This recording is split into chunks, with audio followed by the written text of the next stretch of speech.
aking pangalan. Ako, ang pura paroko ng San Diego. Kaya ako ang nararapat na galangin ninyong tanan.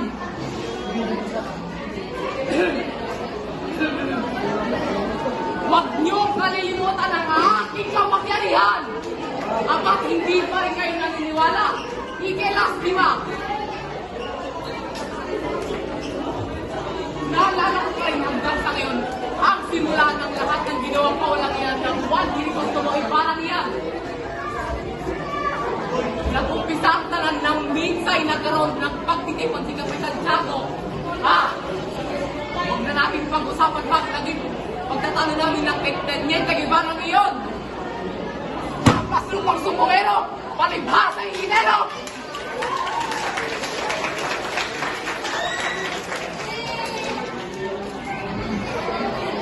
Dumating si Ibarra na yan. Abay, sabihin ba ng mga tao ko na kaibigan daw ang kanyang nasirang ama? Sinagot ko naman na hindi ka nagkakamali. Pero ang hindi ko lang matanggap na matalik ko na kaibigan ang iyong ama. Hapunay sumabit at isa na kaming sumabit. Ang mga Indio, tila nakalimutan kaming mga pura ang dapat saunahin. Anak, pinagsusupa ko nga ang bawat sila na aking madaanan. Sipa dito, sipa doon.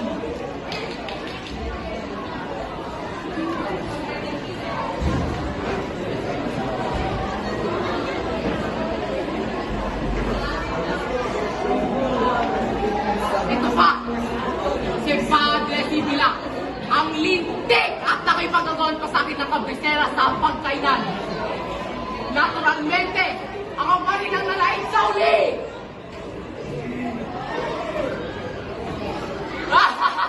Tunay na makapangyarihan! Kumukulong ang aking dugo!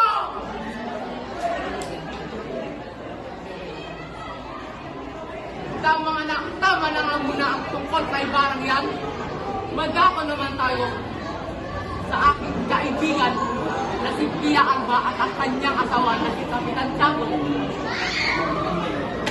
Alam mo naman natin lahat na 6 na taon nang nakalipas at hindi pa nagkamanak ng 2 yaon. Kung mamanatag ka kaya sa Opando Pia at pagsayaw ka sa piyesta, isang Oscar Bailon para magkanak ka. Utos, payo ko kay Pia. At siyempre, nagbunga nga ang kanyang ginawa.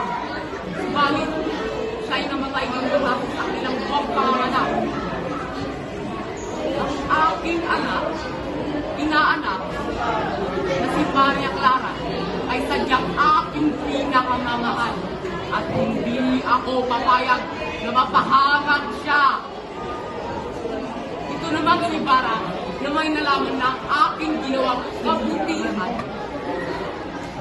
sa kanyang ama na si Don Rafael. Alam niyo ba kung ano? Ha? Alam niyo ba? Ako nga lang ang may pangalan na ito'y herehe at filibustero. Ang kaawa-awang Don Rafael. Walang nagawa sa kanyang pagpaglago. Hanggang sa siya'y namatay. Pagpalain nawa siya ni Satanas sa impyerno.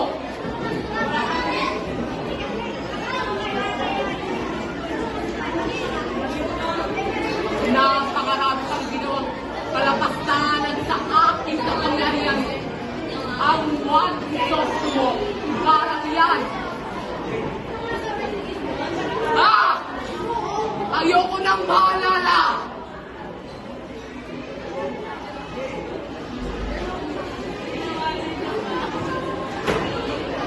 Di ako magpapanupig. Ako, si Padre Damaso, magpapatalo? Hindi pwede!